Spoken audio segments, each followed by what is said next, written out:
What's up YouTubes? Welcome to another video on Hot Trades. My name is Blaze. So in this video, I'll be looking at the key levels for Slack Technologies. Most of you refer to this stock by its popular ticker symbol WORK. So WORK actually had a really good week. They closed up about 13%. So that's a really good week. Most of this came on Thursday, Friday when we started getting more headlines about coronavirus cases and potential shutdowns coming in the future. So that's when the stock really moved higher. Work is a work from home theme, so all the work from home themes really moved higher on Thursday, Friday, just because the stock market really expects people to utilize this technology a lot more if you're working from home. So that's why the stock moved higher. So I'm looking to trade work over the next week, and these are the levels I'm watching.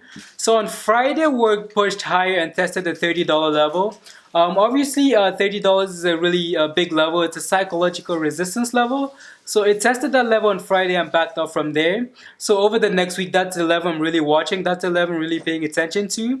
So if you're looking to trade work over the next week, we need to get above this $30 level for it to give us. So we need to get above this $30 level and then hold that level for it to give you a really good entry. So if you're looking to trade work, that's the level you should be watching. And then above the $30 level, I'm watching 31.30 and then 33.27 from there.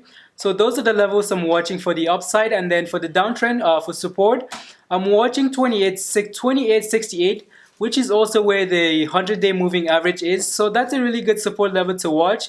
And then below that, I'm watching 27.61.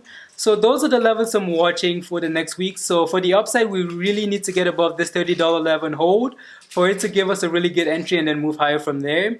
So those are the levels I'm watching. That's it for this video, guys. Thanks for watching. If you enjoyed the content, please don't forget to hit the like and subscribe button. If you think I missed something, or if you think there's something I can improve on, please let me know in the comment section. Thank you.